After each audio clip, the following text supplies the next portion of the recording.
Okay, thank you. Welcome to today's town hall. I'm going to do a short update as usual to kick things off.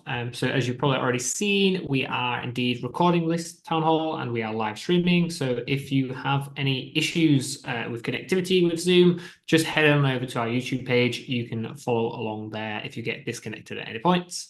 As usual, we'll do some company and product updates, and then we will have room for a Q&A. If you have any questions throughout the session, you can use the Q&A functionality at the bottom of your screen. You can also raise your hand using the reaction button if you'd like to come on stage towards the end to ask your question live. So without further ado, I'm going to skip slowly over our disclaimer and then hand over to Pierre to give us some company updates. Pierre, take it away. Thank you so much, and thank you for joining us. So yeah, I wanted to give a bit of an update on the team. I wanted to actually ask ChatGPT about sport that basically we could all play as a company. Turns out we're too big, except for too big for a team team game. And this is starting really well. Anyway, short of tug of war, that's going to be relatively complicated to have all of us play the same game. So as of today, we have 51 people in our team, total full-time equivalent. And I just wanted to give you an update because of actually several bits of news about it. So we are still a fully remote and globally distributed company. So I have the pleasure of adjusting the map a little bit here. We are actually closing on another new hire that would join the company. That probably would get us located in Hawaii, which means I will be able to say that we have people in our team from the Gold Coast of Australia all over to Hawaii. So basically getting a lot closer to the international dateline. And now she can start a video. I wanted to also introduce you all to Autumn with our latest engineering addition. Joining our front-end team. So yeah, Autumn, if you could be so kind to introduce yourself. Who are you? Where are you based? And what you're going to be working on. And you can start by unmuting yourself, which is obviously a rite of passage. Yes, it is. Hi, I'm Autumn. I'm based in Atlanta, Georgia, which is not too far from where Emily's at. I work on the front end of the application, so JavaScript, CSS, HTML, all the pretty stuff, hopefully. I believe that technology should solve important problems so that humans can solve human problems. And I've seen so much of the feedback from our hosts that have helped shape our product here. So I'm really excited to take some of that feedback and implement it. I know we have just a list of features that we'd love to really act on, and we've just been constrained by resources. One of those things for sure will be some improvements to our mobile experience. And I look forward to hearing from all of you guys. Sorry, say that again. The recording needs to basically, the transcript needs to be absolutely correct as well. What did you say you'll be working on? We will be working on mobile improvements. Insane. Really? It needs improvement? It's going to be a brand new experience. We're going to love it. Okay, so good luck on that. What have you been working on so far in the company? Can our customers already see some of your nicely developed pixels? We've been working on some little bug fixes, and I'm working on a project with Emily to add some more information to the inbox sidebar. So when you're conversing with the guest, you'll have a little bit more information. That's fantastic, and we're gonna end actually our bit of an update on that. So we're gonna want to hear obviously about your feedback. Now, there are very little parts of the product where I can talk about. Thank you so much, Autumn, for sharing those things. But on the company side, which is actually part of my job, I need to build a company. I'll be sharing a few things about our team and our company on a webinar with short-term rentals with a few other lovely individuals running companies. And we'll have their different setup between hybrid and remote work. So I'll be sharing a few things, especially a few things that are important for a culture. And you can basically register to that webinar on hsptb.com/strz-culture. It's free, it's next week, and it's about the same time as this town hall. Now, the other third news is that we're back to recruiting, and actually you'll be able to see more faces introducing themselves over the next few weeks. So we have been recruiting a new person for sales from APAC, in the APAC region out of Thailand, actually a former enterprise salesperson out of Stripe. We also are on the last stage of an offer with social creative marketing coordinator. who is actually not going to be based in APAC at all. That's my own typo. It's going to be based out of Hawaii, if everything is going to be correct, and Hawaii, Ohio. So a pretty gap there. And we are still recruiting for a salesperson, for someone to join our sales team, working American hours. We are open to other people that would be based in America or would be doing a late shift out of EMEA in general. We also will be starting opening 2 new positions in the future, in the upcoming days. And this has all to do with support. Now, we have grown our support team very significantly in the past few months. And now we believe that we're reaching a point where it's absolutely unreasonable to grow just by headcount without actually getting a bit more in depth about the structure and the strategy behind our support organization. So there are actually going to be 2 roles that we're going to be recruiting for. One of those is probably higher level. It's not the one that you actually care about that much as customers. That's the director of support. It's really more of a retention-focused role. What does it take to grow to 50,000 customers? We want to talk to the 5 million host, 80% of 5 million hosts that actually have 1 to 2 listings, where we believe we are a great fit to help them professionalize their operations. So it's not a job ad that's currently advertised on our careers website, but that's basically compensation that will be offered, $225K a year as a cost of employment. I'll be actually going back to the webinar probably on why we are viewing cost of employment style grid. And we've deployed recently in the team some RSUs, which basically would allow you to compensate, would allow us to compensate based on the growth of the company. That person should be based in the US or Europe, EMEA region altogether. We'll also be recruiting, because our team really needs one. They've been begging for it for long enough, really, for a head of support role, whose mission is probably going to be more customer facing. And it's basically the mission there will be far more, how can we handle 20 times our load today, which obviously is really a fantastic objective for us to have. That will be far more how do we make it happen rather than what should be happening. It's going to be far more of a customer satisfaction focused role. So here the compensation will be $175,000 as cost of employment plus RSUs in the realm of $80,000. Ideally also based in the US or Europe, EMEA. Europe, EMEA is really far greater. It's more the time zones that we care about.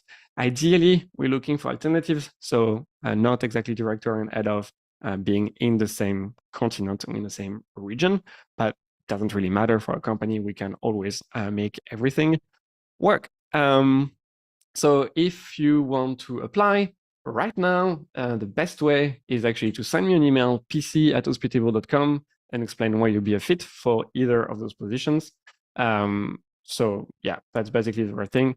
There will be a job advertising pushed in upcoming days and directly going to be on our careers website. I believe is still available from our own application to click on joining us. And now for far more interesting updates on Direct, Andrew. All right. Yeah, we got a few updates to breeze through here. Shouldn't take us too long. We talk a lot about Google Vacation Rentals ever since we launched back in October. And yeah, it's been a pretty nice ride. And we finally got to share a little bit about how it's going for you as a host. Remember that you don't know which bookings come from Google if you're on Google Vacation Rentals. They just look like a direct booking for you. So what we did is in your direct section, there's that channels tab where you manage your properties that you're sending to Google. Now we're showing you the number of impressions, the number of click-throughs, and then the number of bookings. So that's your conversion funnel for Google. And we've talked in previous town halls about just we're still kind of trying to understand how, the jump in growth that we got on direct bookings. Our volume more than doubled from December to January, and we thought, maybe that's Google that's doing it, and it looks like it's actually not. Google has been tremendous for growth, but it doesn't explain the jump. So you can see the December to January growth there in direct bookings. But Google's only a little over 8% of that, and February is only a partial month, obviously, on this chart. So it's going to surpass January. We're only 2/3 of the way through February. So yeah, people that are on direct, your business is doing well, hopefully. In the aggregate, it definitely is. If you're not on Google, we think everybody should be.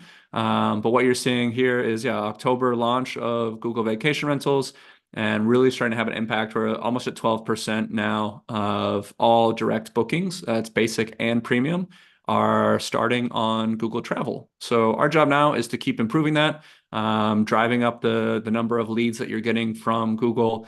We've got some projects in the works for that. Some of them we talked about, like brands, other opportunities and reviews, and just continuing to improve some of the attributes we do to make Google a more performative channel for our hosts, because that's $0 lead gen. Moving on. Less exciting news, taxes, never fun to hear about. Our payment processing provider would have sent out 1099s. You should have been getting these if you got more than $600 in transactions in the 2023 year. There were some questions about this on our Facebook group. It's a little bit unfortunate the way it works out for you, because the compliance stance that Adyen, our payment processor, took is that it's based on transactions when they happen. Obviously, we're doing some bit of trust accounting on the direct premium side, and you're not actually getting paid out on those reservations until they check in. So you are going to have to kind of manage the float in the business there. By nature, they also come including fees. Fees you don't receive, they're deducted out of that. So you're going to need to make sure that you do deduct those when you go to filing your taxes. But yeah, anyone on direct premium that did more than $600 in bookings got those. So just make sure to keep an eye on those, and any cancellations that you have, you'll need to deduct those. That'll be improved for next year, because we'll be looking at an environment of payment terms where everyone's not paying everything up front when they book. Yeah, taxes, they're never fun. And yeah, we can maybe take some questions about those when we get to the Q&A. But that's about all the context I think we have on them. Otherwise, on the direct team, most of the work in the last couple of weeks has been on our new site builder. If you haven't been here recently, we're basically coming out with an all-new version of our sites. We ripped out the previous vendor that we had maintaining your sites, and we're going to start migrating over to our new site builder. That's going to do a few things right off the bat. It means your site's going to load a lot faster. They have better SEO. We made the booking widget, and I'm talking only about hospitable sites here. The booking widget is now dynamic in height, so that you don't have this big space under it in the section, because we don't know when it was expanding. Now we made it smart, so your section is kind of right-sized. But really, there's not a whole heap of benefits in the beginning. The win is that we're going to be on our own solution that we'll be able to move quickly on. So really looking forward to getting your feedback over the next few town halls. Once we transition to a new solution, what are all the things we can do? We have a long list ourselves, but we really want to make those sites best in class in the market. It's going to be a multi-month journey, but we can actually move on them now, where we've really had our hands tied in the past. On the quote side, these have been really popular. In the past, we were kind of debugging them. Now we're getting back to improvements on them. So we're going to be switching around the order of quotes. I hope to have that out maybe this week if we're lucky. Otherwise, next week, where you'll start first on the actual quote page. So looking at the amounts before you need to take the personal information from guests. We got feedback that that's the default flow for you, is to look at the quote, look at the rates, and then move into getting the information. We kind of made it from a repeat guest experience where you might already have that information in your system, but that was good feedback, and how we like to build and improve based on your feedback here. So other two big projects that are in the works. Payment terms, these are going to be great. Obviously, there's a whole bit of the funnel that we're probably missing out on, especially you guys that take really large size bookings with really long lead times. Those are really tough to do in direct right now. I know a lot of you probably have business that goes to Airbnb instead of your direct page when they realize that they have to pay everything up front. We're very close to that. It's a pretty complicated project. A lot of it was just in formulating the plan and how this is going to work, but we're feeling quite confident with that, and so we're currently implementing that now. And then property search API. So anyone not using a Hospitable site and who doesn't want to use the Hospitable widgets, mainly people maybe on third-party providers like Boostly, they need an API to be able to do the global search widget, which is probably also responsible for a lot of the boost in bookings that we've gotten on direct. We'll be releasing an API for that, if not this week, at the latest end of next week. So anyone else can develop their own global search widgets and have full capabilities to do that on their own. Otherwise, more on the horizon, making taxes for direct basic be responsive to the length of stay, so we can deduct them from midterm stays. Tax filing remittance. We are making some moves on the HR side of things. We're recruiting a financial controller and accountant to help us with that. We've realized that that is just too big of a task for the small team that we have on direct to really be able to take over this. It's a super critical part of the service we want to provide on direct premium, but we're not making fast enough progress. So we will be changing course and hopefully getting some real progress there soon as those additional resources come on board. Now, we mentioned the Google Vacation Rentals brands, so letting you publish to your own brand instead of everything on hospitable.com. And then part of payment terms, in a way, is the recurring payment. So people that are doing really midterm stays and paying month to month, we're going to make that work for you as well out of the box. And I think that's everything. Is there anything else? Oh, almost forgot. Percentage-based promo codes are live. I barely got that out. Percentage-based promo codes are live. Thank you. This is basically, you guys can take credit for this. This was all the town hall bringing up that, yes, we really should be able to do this. Yes, it's not that complicated. And I don't have too big of an ego to admit that you were right. There were a few complexities, but yeah, they were resolvable. It really just took, I think, me having some focus time on an international flight. So enjoy. Those are live. And yeah, that's all from Direct. Passing to Core, I believe. Oh, Smart Locks. Hi. I'm sorry, everybody that heard me cough. I didn't realize I accidentally unmuted earlier. But first off, for smart locks. So by default, we run a final health check on smart lock codes at check-in, plus any buffer you have set before check-in. And this is when we would trigger a backup code to be sent if a code was unable to be set, or communicate the code to your guests if it hadn't been set yet. But now we do offer the option for you to ignore your set buffers when triggering that health check, and any potential messaging. So that means that we would only send those backup codes at check-in time, even if you were to have like a 1 hour buffer set. There were a lot of people that were asking for this because they liked having the code active beforehand, but they didn't want a backup code or any codes communicated until check-in time. So this allows you to do both. And you can find that in your smart lock settings. And now for the big news, or bigger news. We announced it last week about the device dashboard, but we have done a lot of development in the past 2 weeks.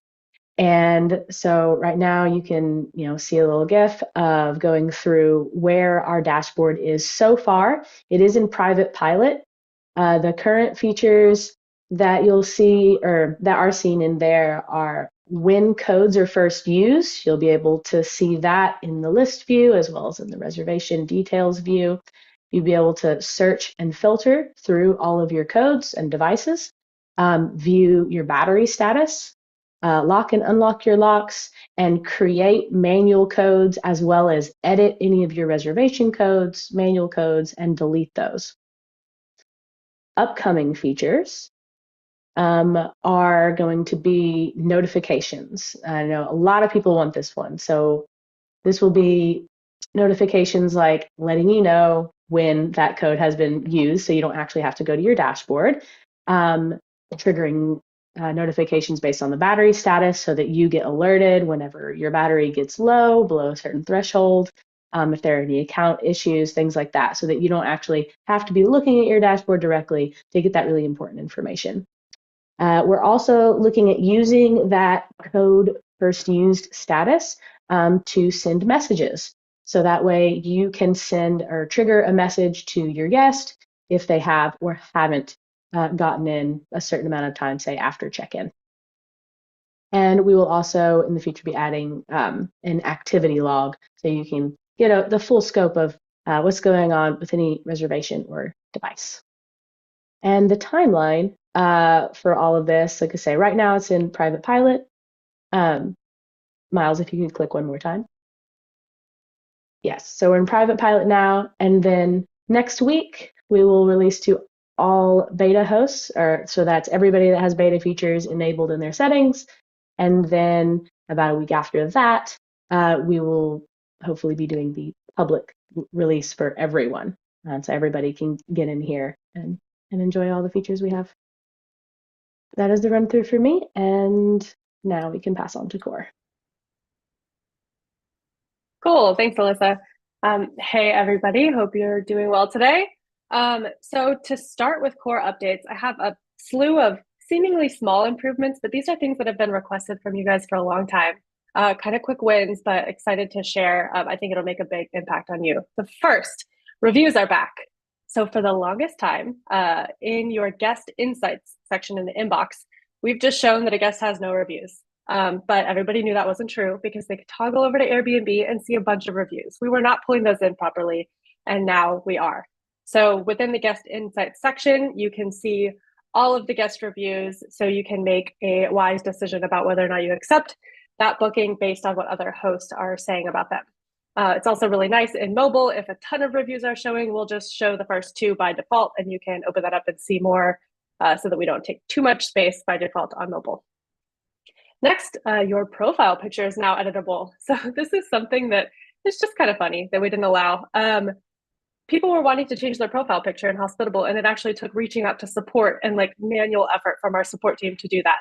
So this is not only a win for you guys who can now choose your own profile picture, but also a win for our support team who can now be freed up to do bigger, much more important things than changing profile pictures.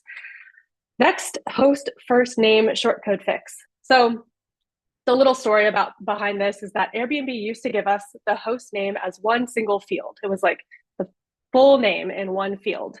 And so in order to show people the first name, we would actually take off manually all the other stuff after the first name. Well, Airbnb recently started sharing both names, a first name and a last name, as separate fields, but we never updated on our end to not take stuff off anymore, if that makes sense. So we've done that now. So now we're just pulling in the host first name in full from Airbnb and displaying that in the shortcode. So that's useful if you host with a partner, significant other, whatever, and you want to have 2 first names and you have 2 first names in Airbnb, it'll show like that. So in my case, like I host with my husband and the host first name actually shows up as Emily Ann Bram, and that's how I want it. So that's how it's working from this point forward, which is great. Next, a small but great win. The check-in and checkout times UX has changed a little bit. So in the reservation sidebar, and if you see the reservation details from the calendar, we have the check-in and checkout times displayed here in pink. These have always been editable, but it wasn't really super obvious that they were editable. So we were hearing from a lot of people that asking questions, how do I change my check-in and checkout time? Well, now it's a little bit more obvious that it's editable. You click that, you change the time right there, and everything is updated accordingly moving forward. And last but not least, on the quick improvements, our AI responses are now aware of the host who's actually writing the response. So if you're hosting with a co-host, or if you are a co-host, our AI is now aware that the message needs to come from you as the co-host and not necessarily the primary host on the listing. Okay, next up, image upload in the inbox. So this is available to all beta hosts for all platforms except Vrbo. We're working on Vrbo, we will get there. But for now, you're a beta host, if you have those settings enabled, you can now upload images and attachments from the Hospitable inbox and send those to your guest. I believe Airbnb specifically prohibits messages from being sent before the booking is actually finalized. So in that case, you won't see that little attachment icon, but when you're able to, you'll see it and you can send pictures to the guest from there, which is a nice win. I've seen a lot of people use this for like park here and send an image of the parking spot to avoid confusion. So now you don't have to go over to your Airbnb app to do that. You can do that from right within Hospitable. Next, we've got a couple new apps to share with you, but more broadly, an update about our apps in general. We've talked about this before, but we've recently released a new version of our API that's allowing our vendor partners to do more and better things with the integrations that they build to Hospitable. One of those things that we can now do is we can actually show you when you're connected to an app, which is really great. So before, you used to have to generate API credentials and send those to the vendor manually. And we didn't really know like what happened to those at that point. Like we knew you were API connected, but we didn't necessarily know who was using those API keys. It was just whoever you shared it with, right? So now with the next version of our API, we know who you're connected to, and we can actually show you that on the apps page. So it's going to take time for our vendors to upgrade their integrations to do that, but many are starting to do that. So CleanStar is one of them. They've had an app with us for a while, really great integration partner. You can now initiate your connection from Hospitable. So if you don't have a CleanStar account, that's fine. Go to the apps page, click that, hit get started, and it actually sets everything up for you, which is really, really nice. And then another vendor partner, Owner Center, has just come on board recently to simplify owner management. So things like owner invoices, statements, booking reports, all that stuff about your owners. You can do that with Owner Center, and they've just released their integration as well. So you are welcome to go to the apps page, and you can read a lot more information about those individual apps before you make a decision on moving forward with those. Okay, next, before we go to the Q&A, I want to kind of pose an open-ended question and hear everybody's thoughts. I'd love if anybody wants to come on stage and share, that would be awesome. Or if you just want to give your thoughts in the chat, that would be great too. Autumn kind of hinted at this in the beginning. So yes, we are looking at doing something to the inbox that's going to give you more information. So right now, this is what you see in the inbox now. If you want to get more information about the reservation, you can click that pink details button and it pops up a modal that has some extra details. There's a lot there. There's a lot crammed in there, and we want to make that more accessible to you and easier for you to grab for reference or whatever it may be. But I know there's also probably other stuff that you might need to get access to that would help you in your guest conversation. A really great example is Wi-Fi password. What if you could see what the property's Wi-Fi password is from right here? Would that be easy to copy and paste into a conversation with a guest? So the question is, for the chat or for when you come on stage, what do you need in this inbox to be able to have really efficient, effective conversations with your guests? What are you going to the platform apps to get that we don't already have? I'd love to hear your thoughts and opinions, and we can take that as feedback as we work on a project to improve the inbox view. That's all I got. Q&A, Miles? Sounds good. Thank you very much, Emily. Great. Yeah, so as Emily said, we are now into the Q&A section of Town Hall. So if you do have any questions that you'd like to ask on stage, feel free to use the reaction function at the bottom of your screen and hit raise hand. You can come on stage by doing that. Also, obviously, feel free to use the written Q&A as well. We're going through those and we can pull those on stage if need be. But now inviting Tommy on stage. Tommy, you have a question? Yeah, these are two kind of related questions. One is being able to be reminded of certain things that maybe guests are asking for. So for an example, we had a guest reach out several weeks before they're checking in, just saying, hey, do you guys have a baby bath? We don't, but we said we'd be happy to have one in the unit for you. So another example would be pool floats, people asking for baby pool floats. And so we want to be able to say, yes, we're going to get those things, but there's no means that I know of to track those to where we have some kind of reminder, unless maybe there is something like within the task. But yeah, it's more of a reminder of things that we need to do for guests that are, checking in. Special requests, maybe call it. Yeah, that's really good feedback. That definitely first makes me think of tasks, which are not really built for that, but can be in theory. Well, we're talking about how we might be able to improve that. But something you might explore in the meantime is we have the ability to add notes to a reservation. It's not going to proactively remind you, but if you add notes to the reservation in the sidebar, you can type like what the guest needs and reference it before they check in. That might be like a good way to kind of fulfill the need in the meantime.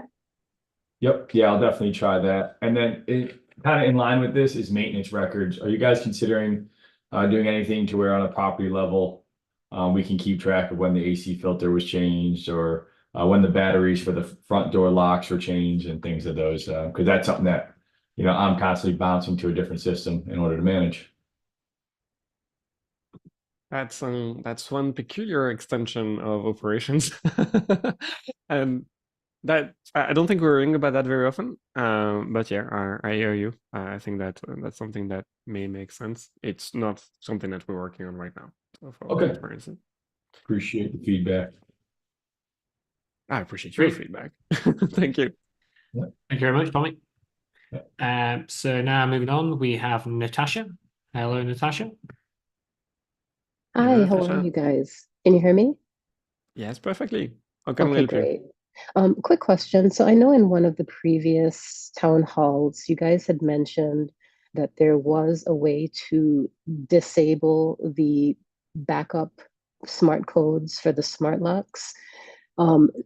It's disabled. So there's no way for me, like when I go in, there's no way for me to turn that off. And I would like to turn it off just because the Schlage on code that I have at my property is actually at the front door, which is not where my guests enter. So it really throws everything off when new codes go out when they technically don't need to be sent. So I just want to understand why a little more clearly. Generally, if a backup code is being sent, it is only being sent because at the time that we run our health check, we don't have a resolved code. So we don't have a response back from the lock that the code that we tried to set has been successfully set yet.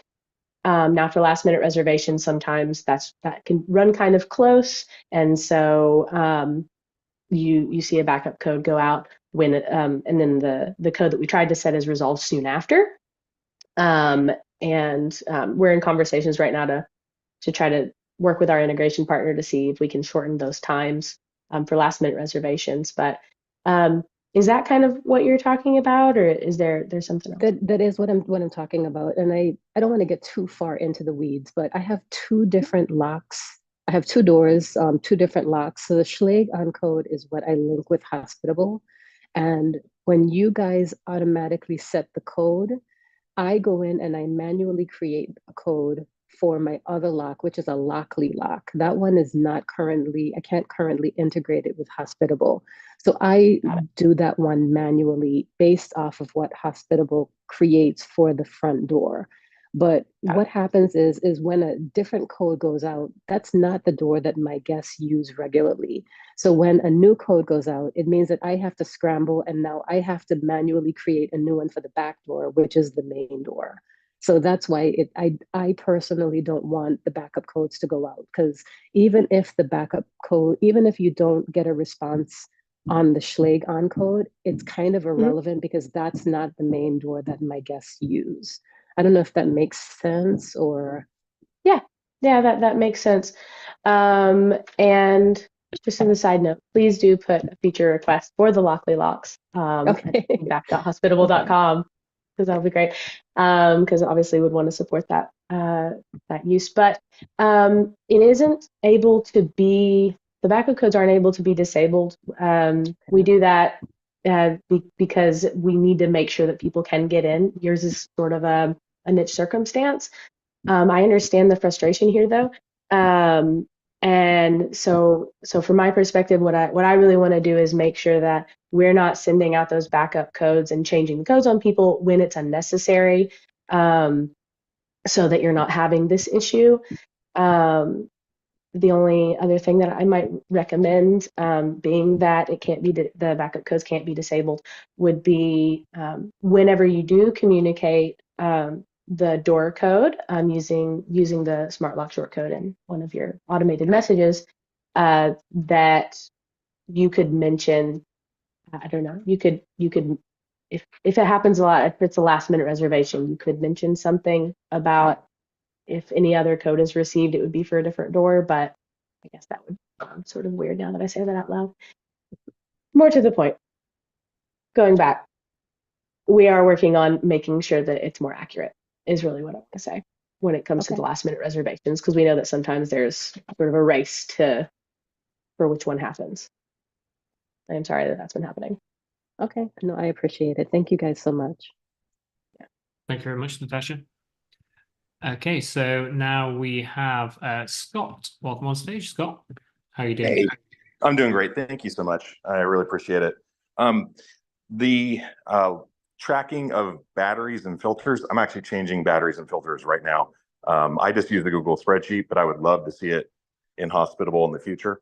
But yeah, it's I track all sorts of stuff like brand and number of days I got and what percent the batteries are at. And right now, Amazon Industrial, that's my pitch for batteries, everybody. Best battery life, and they're the cheapest. Anyhow, that wasn't my actual question. Is there a way to export all of the conversations that we've had with guests in the past from Hospitable?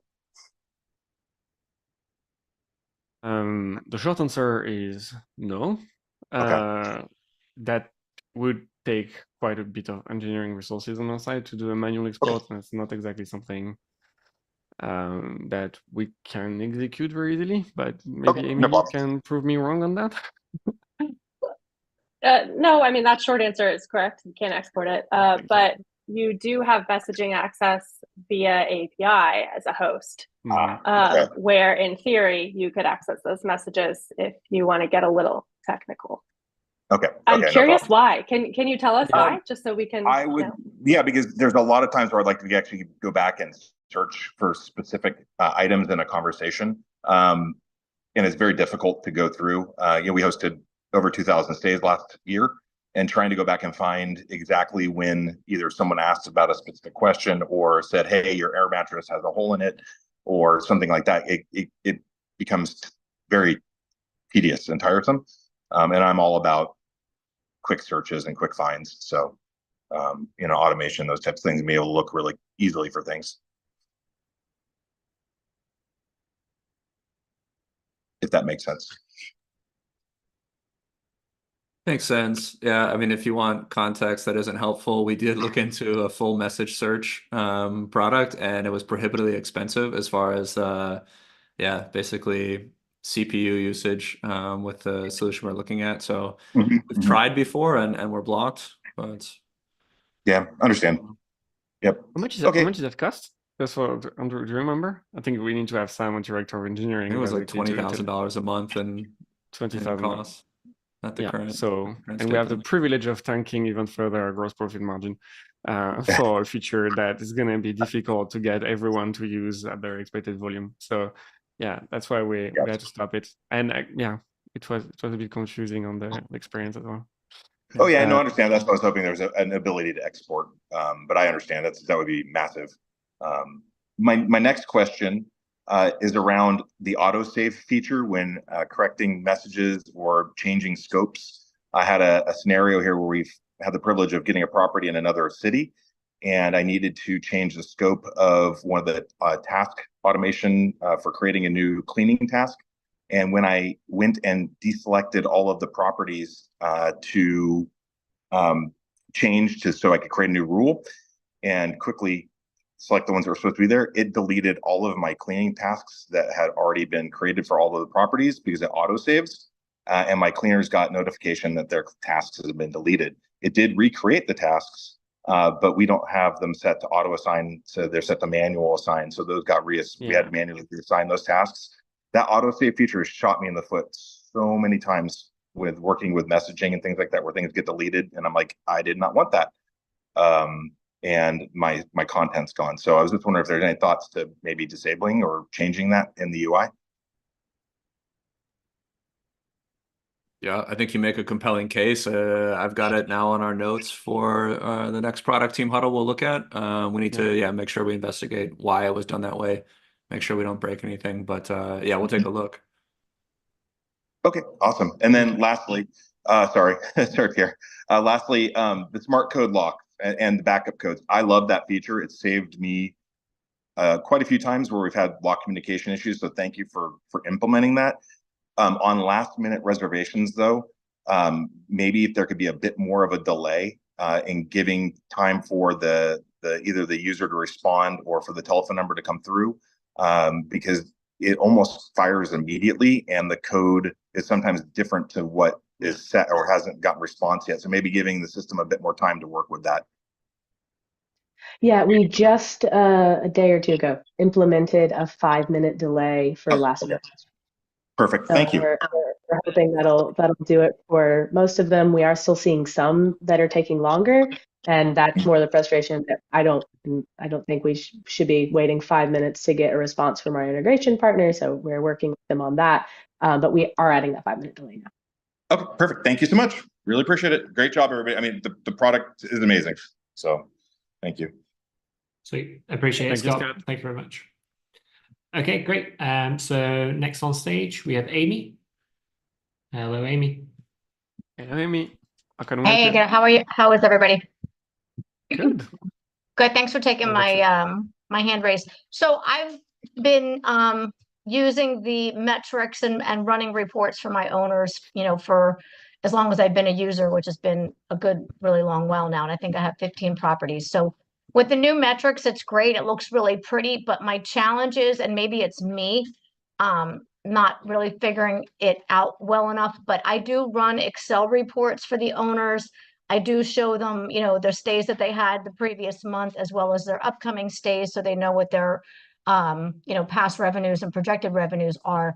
But I'm finding now with the new metrics configuration that I'm not able to run multiple properties and get them in separate Excel deliverables like I used to. I used to be able to run like all of them, and it would send me the batch on, in separate files, and I wouldn't have to cut and paste and sort and filter and recreate a new Excel spreadsheet for every single house. But it seems like now I do need to do that. Is that something that I'm potentially doing wrong? Is that something that's been brought up before that might be a glitch that could be corrected? It's a huge pain in the ass. I've already reached out to support, and I've been told that I have to run one house at a time, which is extremely No, time consuming. you shouldn't need to do one house at a time. We do have the option for when you select to send multiple files. So there'd Yeah, be one CSV file per property. So yeah, you should be able to do that. but it doesn't. Are you saying it fails? Like Yes. so that Yeah. okay. It fails. Yeah. So Um, it'll give me like 3 files, and then it'll put all of the houses in one of those files, and it'll have maybe like 2 other houses separate. Do you know what I mean? okay. Yeah. Well, that's definitely not how it should work. So yeah, it should still work the way it did before for you. Yeah. Um, if you could send the email address associated with your account to just the hosts and panelists in the chat, and Okay. I'll make sure to look up your conversation with support and look into that myself. Okay, perfect. Thanks. And then am I able to also create that same, I'm seeing my views and I'm seeing like the saves that I've created, but the saves that I've created are only giving me like the dashboard details. Like, am I able to create something that I can go to on a monthly basis to say, pull the same report from January to December, hypothetically, for, all of these houses with the same filters and the same columns and the same, blah, blah, blah, and just keep going back to it and getting a current run? Or do I have to recreate that poll every single month? So whenever you save a view, it saves all of those filters and columns for Yep. whatever current view you're looking at. And so every time you go back to that view, that should be what you're looking at. Okay. Like if I look at the copied link, it doesn't give me an Excel link. No, the copy link isn't for Excel. That's for actually for a publicly available view Yep. of that dashboard without Yep. having to log into your account. So that would be Okay. like something that you could provide your owners so that they could, see just their properties anytime they wanted. And you don't have to rerun those Excel reports, and they Yep. could look at it that way. But if you wanted to look back at the exports, Yep. the CSVs that you've exported, then you go to your earlier exports tab, and then you can re-download the exact same file. Okay. So, but that would only pull what I was pulling from 11 days ago, hypothetically, not like it wouldn't have all of today's information in it, correct? If I tried to re-pull that? I mean, if you re-downloaded what you exported before, it would be the old information because it's just showing you the old download. But if you're looking at the dashboard right now today, it's all live data. So everything you see in the details section, that's all going to be live.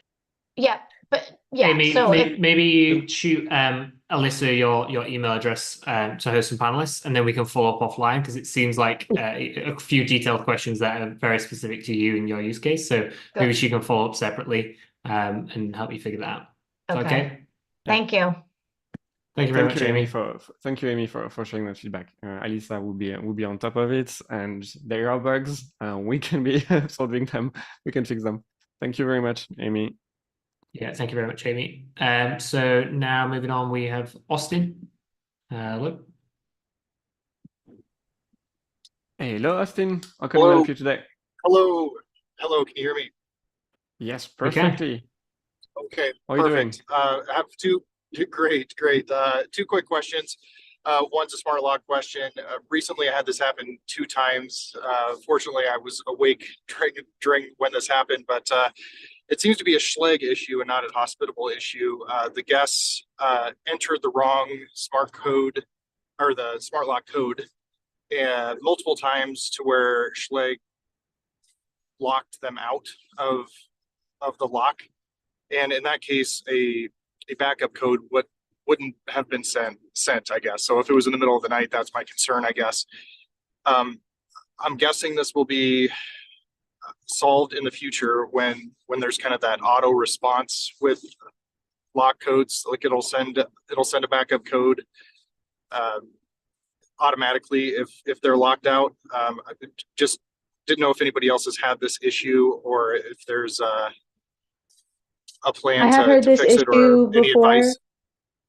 Yeah, I have heard this issue before. You know, there are a million different kinds of smart locks and they all work a little differently. And, you know, people will just try the same thing over and over. And then then they get locked out. In those instances, yes, what I've talked about before of how we want to we're going to be adding a locked out automated question would allow you to, like, if they said specific words of locked out, then you could send them whatever message you wanted to send them. And that's obviously a slightly more manual thing of you putting in what you want to send to them in those instances. I would recommend, however, if this is happening a lot with your lock, to include instructions of how to use your lock in a separate, like your lock instructions in a separate message from your check-in instructions, to have click this and then the code and then this button and then turn the key, be really explicit about it, and having it in a separate message will make sure that it's seen. But usually doing that is a huge help in making sure that your guests are able to successfully get in and use your lock and not lock themselves out. Nice. Yeah, I will do that. And then second question, real quick, for co-hosts, I haven't been able to figure this out quite yet.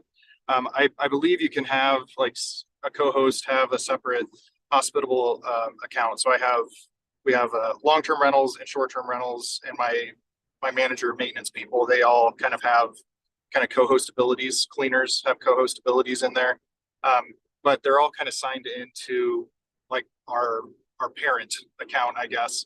And the guest sometimes gets confused on who's responding. So the co-host will have the ability to change their pictures, and is there ability to have an actual signature? It all looks like it's coming from the same person when we're responding, where there's 3 or 4 people that could actually be responding. Is there a way in Hospitable to kind of separate who's actually responding to the guest? Yeah, hey Austin. So we show whichever host is connected to us. So on Airbnb, for example, do you have multiple co-hosts that you're trying to send messages from? Yes. Okay. So I think the co-hosts are actually set up in Hospitable. So it could be a VRBO. I was hoping we could set up the co-host through Hospitable and have separate pictures for each of them, so they at least know that it's a different person responding to them. So essentially you're like, hey, I want to have this Airbnb co-host actually respond to a VRBO guest. Or anybody, yeah. Just so or like a signature or something just to separate it. We had one bad review saying that like they didn't know who was actually responding to them. Okay. Yeah. So right now it's dependent on the platform. So you can only send messages from Airbnb hosts to Airbnb guests. And you can choose which it is though. So if you're manually replying to a message at the top where you're like typing your message, there's a little caret and you can actually select a different host to send it from. And we'll remember which host you selected. So next time you go to send a message, we'll default to the last host you selected. Okay. Thank you. I'll look into that. Cool. Cool. Thank you very much, Austin. And thank you, Jen, for jumping in. Okay, next up, we have Chinedu. Hello, Chinedu. Welcome on stage. Hello, Chinedu. How can we help? Hey, what's up, guys? I have two questions. My first question is for metrics. Is there a way to track your revenue just solely on the base amount rather than having the cleaning fee in there and the other fees associated with it? Yeah, so to this, I will let you know that what we're going to be doing with revenue is actually breaking that out so that instead of seeing everything that's passed through to you after any ad hoc adjustments, you can also see everything that makes that up. So if cleaning fee is passed to you, you can see how much of that revenue is based on, it includes cleaning fees or includes pass-through taxes. Because definitely understand that, you know, the revenue amount, it being everything that's passed through to you isn't going to be what is a net income for you, but what is net income for you is going to be a little different for each person. And so giving that breakdown should allow you to get to what that number is a lot more easily. Awesome. It's not out yet, but we will be doing that. Perfect, yeah, because right now I'm looking at the total revenue and then I'm using the reservation amount to like calculate how much I'm paying per cleaning. Sorry, it's really hard to understand what you're saying. I don't know if it's anybody else or just me. Can you hear me now? Yeah, we can hear you fine. Okay. I'll just go to my next question since you guys said you're fixing that. I don't know which one of the women on your team was talking about this, about what would we like to see in the inbox. But just having like like just messages, for example, you know, quick replies on Airbnb. Yeah. Like just having something like that in a Hospitable inbox so my virtual assistant can just, like, for example, sometimes we take payments through Zelle or Cash App. So just being able to select, okay, this is our Cash App, this is our Zelle.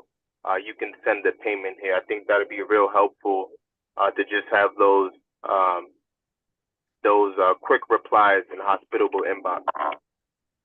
I have good news. You can do that. So we have canned responses. And you can create your own canned responses. And then there's like a little chat icon and you can select from there. So like I personally use that for like written directions. If someone gets lost, I have like Wi-Fi password and stuff in there for my kind of quick things that I'm repeating often. So yeah, go to your inbox, click that canned response, and you can use that. I even like to use the / key and then search. So you could like / Zelle. And that canned response that you've created would immediately come up and you could send it. Nice. And I can create the canned responses from my inbox. From the guest experience. Guest experience. Okay. Yep. Awesome. Thank you. Yeah, no problem. Guest experience, canned responses, add new. Create as many as you want. Great. Thank you very much.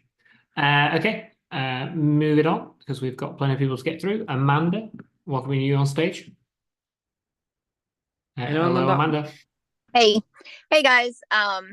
So this is kind of a petty thing, I guess. So, you know, we do direct bookings. And so until we can do payments, a lot of our guests, we book them directly and then we send out an invoice.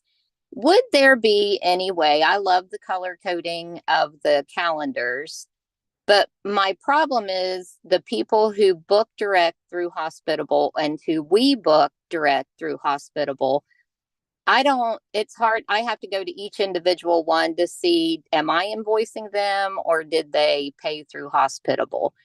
And I guess I was just curious, could there be a way that we could maybe color code that so that way I don't have to go to every single direct booking and see if I need to invoice them or did they pay already?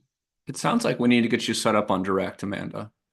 When you're saying that they haven't paid yet, what do you mean by that?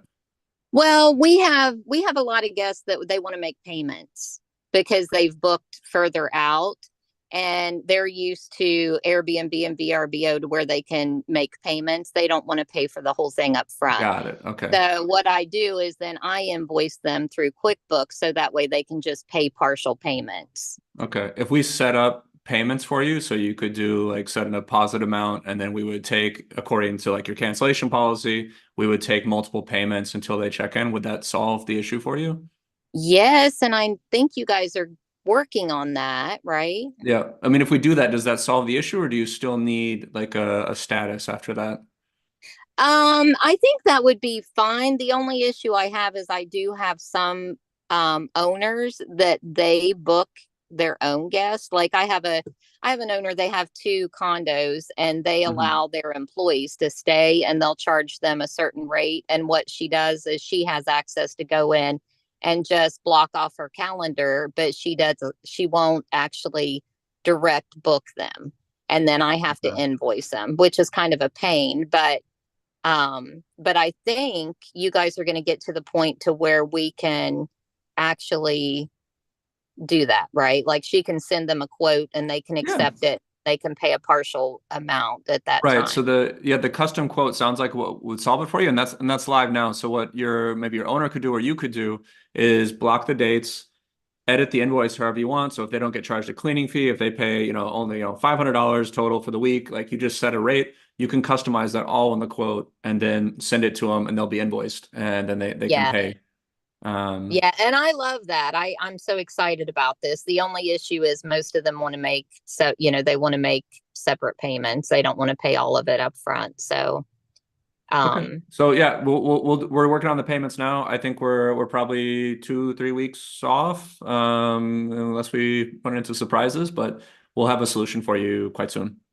Awesome. Thank you so much. And will it show that they paid? Like, you know how like it shows in the calendar, it just shows that the booking, and it will show that they're paid.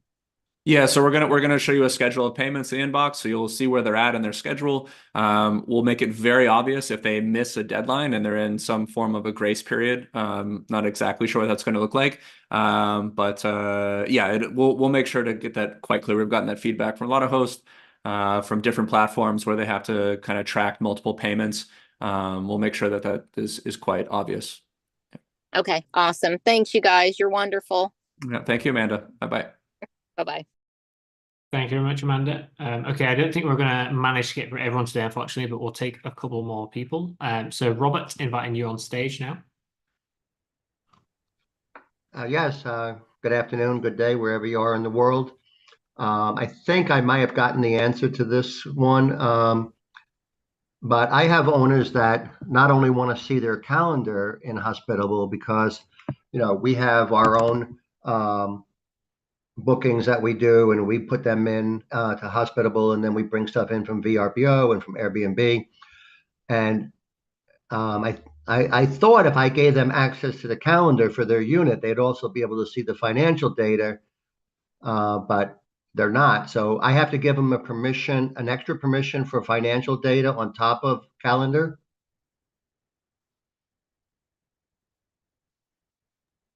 Hey, Robert. Yeah, so when you add someone as a secondary user, you can decide what permissions they have, and the option for them to see financials, yes or no, is something you can toggle on.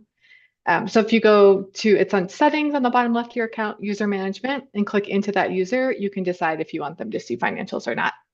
All right, I'll take care of that. And then the second question I have, and I know it's on my wish list, and I know I added it, the ability to add properties to Hospitable that are not in Airbnb, VRBO, or direct booking. I want to be able to add a property, 11 Main Street, so I can track my bookings there in Hospitable. Hey, yeah, so that's not possible right now, but it is something that we've been talking about getting to. So as we're working to add connected channels, one feature that we're going to have to support is listing distribution, where the property is created on Hospitable and then distributed out to the platforms. We don't do it now, but it's kind of like in our heads as we look to expand across to other platforms. So I hope we'll be able to do that for you in the future, but not right now. Thanks, Emily. Appreciate it. That's it, guys. Have a great day. Thanks for all you do. Thanks very much, Robert. Awesome. So I'm going to squeeze in one more. We're kind of at time, but Roger, if your question is quick, you can jump on stage now and let us know what you have to ask. Yeah, I know this is a suggestion for a feature, but what do you guys think about, the AI has been such a great help, and what it kind of doesn't do is give you choices. So let's just say someone asks me, can you provide a pack and play or a crib or something? And you click the suggest with AI, it'll, it doesn't really specify if I'm going to accept it or I'm going to say, sorry, we can't do that, whatever the question is. And it's a really, I think it'd be really great feature if you just add that second button and say, answer in the affirmative or answer in the negative. So we're going to have that very, very soon. So what's coming, the next release for AI should be any moment now. Will be if you if you start writing into the text field in the inbox, that button that says suggest with AI will turn into improve with AI. And so you'll be able to give it a prompt on how you would like to answer. The other side of that I think is even a bit further is we'll start to process the message from the guest and determine if it's a choice type question, whether like a yes or no answer. And we'll send you in your mobile app notification on your phone, you'll get reply yes, reply no, that will reply with AI and form a full response given the choice. That one's a little bit further away. We actually need to update our mobile app a little bit to be able to do that. But we're definitely looking at that use case, Roger. And I think it should be a lot better once we have the prompts out very, very soon. That's incredible. Did you guys already talk about that? I'm sorry if, no, you were paying attention, and I don't think it was covered because it hasn't been released yet. But it's very close, and I assume we'll be talking about it in the next town hall. Oh, man. Well, I love you guys. You guys have been doing great product. And just if you could let us leave a review soon after they check out. I know Pierre is had bad experience with it, but you can do it in a way that's clear that it's trying to sabotage this town hall in the last seconds with dropping a bomb in to get Pierre all riled up. That was going so well. That was going so well. It's okay. We can put it out to say anything. Okay. These suggestions are coming from the same person, right? So hopefully I'm coming from all the same hive mind, genius hive mind. No, we appreciate the feedback, Roger. Thank you. Thank you so much. Thank you. Thank you very much, Roger. Okay, I think that's all we have time for. We've already gone 4 minutes over. Pierre, did you have any closing remarks for us today? No, I'm not going to tell you the war stories, but basically that last feature request, it's basically we would like to keep you as customer and protect you from yourself. But yeah, just like Andrew said, there's probably a way to make it happen. That's, okay, I accept that basically sending an automated review just on the day of the checkouts. You may not have a chance to basically check the cleaning. That's one of the reasons why we basically don't allow it at the same day, I think, at this point in time. But yeah, thank you very much. I'm really quite impressed because we really, and thank you to everyone on the support team, answered basically 70 questions, plus the ones that are on chat. So that covered a lot of ground. Thank you to everyone that raised their hands, and I'm sorry that we didn't get to everyone. There was a lot of questions, still a lot of people that wanted to get more questions out. No problem. You can always get to product@hospitable.com. You can see, or basically we understand already which area we have an ownership on, so that's why there is several people showing up on screen. That's basically so you can get the most qualified people always.